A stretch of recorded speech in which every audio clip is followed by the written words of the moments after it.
Ida for moving out with my infant because I am starting to hate my stepdaughter? Mistaken title: I moved out with my 3 kids, including our infant. Been with my husband for 8 years. He has a 13-year daughter, SD. I have a 14-year son, a 9-year son, and my husband and I have a 5-month-old daughter together.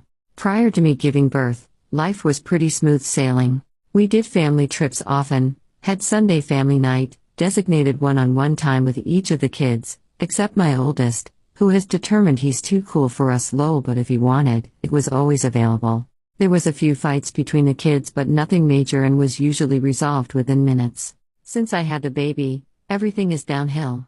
My home has become a war zone between my youngest son and my stepdaughter. They are physically fighting each other constantly, 90% of the time with my stepdaughter instigating. She knows my son has ASD and ADHD and doesn't like being touched, so she will go up to him and poke him continuously even after being told to stop, and then calls him psycho when he flips out. He can sometimes have a bit of a violent rage, which doctors say is common with ADHD, but it's literally on purpose. She purposely provokes him, to a point where my husband and I have told her at least 8x that she is to stay away from him entirely for the rest of the day. Well, I've noticed lately that my youngest son has been getting incredibly emotional lately. When I try to get him to talk about it, he screams at me. It's been a huge thing and I've been over the top stressed out.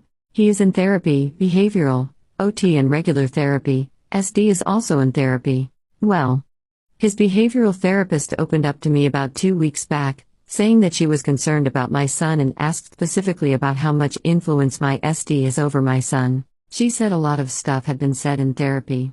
I won't go into extreme detail, but it was enough to warrant a conversation with my husband and him cracking down on what his daughter was saying to my son.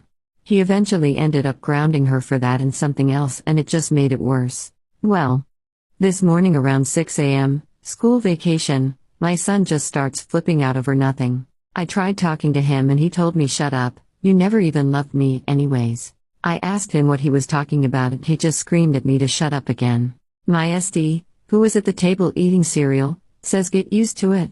Like I told you, nobody loves middle kids, you should just move out now." He storms off to his room. I asked her if she was the reason why he was acting like this morning and she said, "No, you are." I didn't make him a middle kid. All I did was explain to him that he will never be loved again, but I didn't make that happen. You did. She is also a middle child in both households, so she talks about middle child syndrome often. My husband walked in and told his daughter to go to her room and took her phone, yet again. He went to talk to me and apologized, but I just kinda cut him off and said, "I actually can't do this anymore. Your daughter is destroying my son's life and making him think that